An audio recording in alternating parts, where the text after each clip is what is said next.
Hi, hello, வணக்கம். நான் cable Shankar. நான் இன்னைக்கு எந்த படத்தை பத்தி பேச போறேன்னா, சூப்பர் பாய்ஸ் ஆஃப் மலைகான் அப்படின்னு சொல்லிட்டு ஒரு படம்.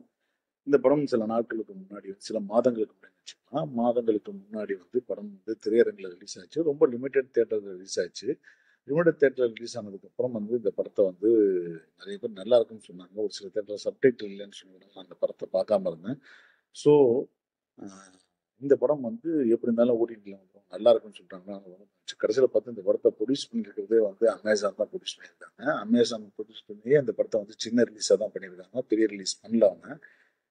அதெல்லாம் தாண்டி இந்த படத்துடைய கதை என்னன்னு பார்ப்போம். மலைக்கான் அப்படின்னு ஒரு சின்ன ஊர். இந்த சின்ன ஊர்ல 2000கள்ல வீடியோ தியேட்டர் நடத்திட்டு இருக்க ஒரு ஒரு பசங்க. வீடியோ தியேட்டர்லயும் அவங்க தியேட்டர்ல மட்டும் உலக படங்கள்லாம் போட்டுட்டு இருக்காங்க.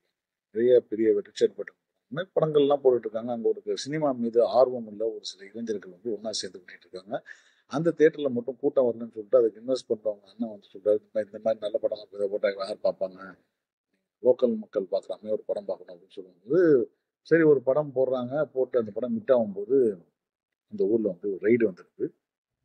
ரைடு உங்களுக்கு காப்பிரைட் பிரச்சனை, நீங்க பைரசி போடுறீங்கன்னு சொல்லிட்டு அவங்க மேல கேஸ் கொடுக்குறாங்க. தியேட்டரை மூட்டு போயிறாங்க. ஸோ அப்போ அந்த படத்தோட ஹீரோவா இருக்கிற கேரக்டருக்கு ஒரு ஐடியா வருது. நாம ஏன் மலர்காண்டிலே ஒரு படம் எடுக்கக்கூடாது, உள்ளூர்லேயே ஒரு படம் எடுத்து அந்த படம் நம்ம எக்ஸ்க்ளூசிவா நம்ம தேட்டருக்கு மட்டுமே படம் போட்டா எப்படி இருக்கும் அப்படின்னு சொல்லிட்டு யோசிக்கிறாங்க. அப்ப நண்பர்கள்லாம் சேர்ந்து ஒரு படத்தை பண்ணலாம் அப்படின்னு சொல்லி யோசிக்கிறாங்க. அந்த படத்துக்கு பேர் மலைகான் ஆஃப் சோலே அப்படின்னு சொல்லிட்டு ஒரு படம் எடுக்கிறாங்க. சோலையை ஸ்பூஃப் பண்ணி ஒரு காமெடி படமா எடுக்கிறாங்க. அந்த படத்துல நண்பர்கள்லாம் ஒண்ணா சேர்ந்து இருக்கிற காசுலாம் போட்டு எல்லாம் பண்ணி பண்றாங்க. அந்த படம் மிகப்பெரிய ஹிட் ஆகுது. அதுக்கப்புறம் அது என்ன ஆச்சு, அதுக்கப்புறம் என்ன, அந்த காலங்கள் உருண்டோட உருண்டோட என்ன நிலைமை ஆச்சு அப்படின்றது தான் இதோட கதை. இந்த கதையில ரொம்ப சுவாரஸ்யமான விஷயம் அப்படின்னு யோசிச்சீங்கன்னா, இந்த ஐடியாவே ரொம்ப சுவாரஸ்யமான விஷயம் தான். ஏன்னா வீடியோ தியேட்டர்ஸ் எப்படி இருந்துச்சு, அந்த வீடியோ தியேட்டர்ஸ் காலத்துல மக்கள் எப்படி படம் பார்த்தாங்க, அந்த அந்த தியேட்டர்கள் எதை வச்சு சர்வே ஆச்சு, வீடியோ கேசட், அப்புறம் ரைடு, இந்த மாதிரி பல விஷயங்கள் சின்ன சின்னதா நாஸ்டாலஜிக்கா நிறைய விஷயங்கள் தெரிஞ்சவங்களுக்கு ஒரு நாஸ்டாலஜிக்கான விஷயமா இருக்கும். இது எல்லாமே பண்ணியிருக்கிறாங்க. அதே போல பாத்தீங்கன்னா நடித்த நடிகர்களோட நடிப்பு ரொம்ப சிறப்பாகவே இருந்துச்சு. ஏன்னா எல்லாருமே ரொம்ப நல்லா நடிச்சிருந்தாங்கன்னு தான் சொல்லணும் இந்த படத்துல. ஏன் நல்லா நடிச்சிருந்தாங்கன்னு சொல்லணும்னு வச்சுக்கோங்க. இதுல முக்கியமா பாத்தீங்கன்னா, ரீமா கருக்கில் டைரக்ட் பண்ணியிருக்காங்க. வருண் கோவர் எழுதியிருக்காரு. ஆதர்ஷ் கௌரவ், வினீத் குமார் சிங், சஷாங்க் அரோரா. சஷாங்க் அரோரா கேரக்டர் தான் ரொம்ப முக்கியமான கேரக்டர் இந்த படத்துல. ஏன்னா அவர் இந்த கேரக்டர் அதில் இந்த படத்துலயே எஸ்டாப்ளிஷான ஆர்டிஸ்ட்னு பார்த்தீங்கன்னா அவர் தான் சொல்லணும். அவர் தான் இருக்கார், வேற யாரும் இல்லை.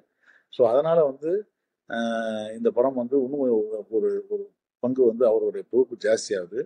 அதே போல டுவார்ட்ஸ் கிளைமேக்ஸ்ல ஒரு எமோஷனலான விஷயம் வச்சிருக்காங்க.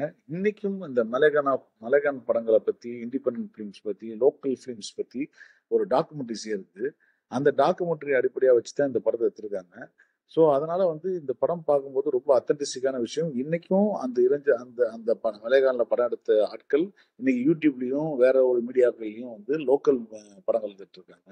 எப்படி நைஜீரியால லோக்கல் படங்கள் நிறைய பேர் அந்த நைஜீரியன் மார்க்கெட்டுக்கு இருக்கிறாங்களோ, அந்த மாதிரி சினிமாவை நேசிக்கிற, சினிமா மேல பேஷன் உள்ள பல பேர் இந்த மாதிரி அந்தந்த ஊருக்குள்ள வீடியோ கேசட் படம் எடுக்கிற மாதிரி இப்போ 3 லட்ச ரூபா 3000 ரூபா போட்டு 3 லட்ச ரூபா சம்பாதிச்ச மாதிரின்ற விஷயம்லாம் நிறைய இருக்குதுல்ல.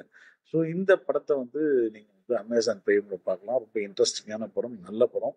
பார்த்துட்டு உங்க கருத்து சொல்லுங்க. இதே போல தமிழ்ல ஒரு படம் வந்துச்சு. நிறைய இந்த மாதிரியான படங்கள் வரவேற்க வேண்டியிருக்கு. ஏன்னா பாத்தீங்கன்னா தெலுங்குல ஒரு படம் வந்துச்சு. அதுக்கப்புறம் தமிழ்ல பாத்தீங்கன்னா பயோஸ்கோப்னு ஒரு படம் வந்துச்சு. அந்த பயோஸ்கோப்ன்ற படம் உண்மையாக ஒரு முக்கியமான படம் தமிழ் சினிமால. ஏன்னா இதற்கு முன்னாடி வெங்காயம்னு ஒரு படத்தை எடுத்திருந்த டைரக்டர். அதுல அவங்க தம்பி, தங்கச்சி, வீட்டுல இருக்க பெரியவங்க எல்லாம் வச்சுதான் அந்த படம் எடுத்தாரு, பிடிக்க வச்சு. அந்த படத்தை எப்படி எடுத்தோன்றது தான் இந்த பயோஸ்கோப் கதை. அதுல யாரெல்லாம் நடிச்சிருந்தாங்களோ, யாரெல்லாம் வச்சு எடுத்தாங்களோ அவங்கள வச்சு இந்த படத்தை எடுத்தது மிக முக்கியமான விஷயம் இது. ஸோ இந்த படம் ரொம்ப குறிப்பிடத்தக்க தமிழ் சினிமால ரொம்ப வரவேற்க ஒரு விஷயம். ஏன்னா என்ன காரணமோ தெரியல, இந்த படத்தை பத்தி பெருசா யாரும் பேசல. ஆஹ் ஏன்னா தமிழ் படத்துல எடுத்ததுனால பேசல என்னன்னு தெரியல. ஒரு ஹிந்தியில, மலையாளத்துல இருந்தா பெருமையா பேசியிருப்பாங்க. ஸோ இந்த படத்தை நீங்க பார்க்கணும்னா ஆகால இருக்கு, பார்க்கலாம். பார்த்துட்டு உங்க கருத்து சொல்லுங்க. இந்த படம் சூப்பர் பாய்ஸ் ஆஃப் மலைகன் அமேசான் பிரைம்ல இருக்கு. பார்த்துட்டு உங்க கருத்து சொல்லுங்க. நன்றி, வணக்கம்.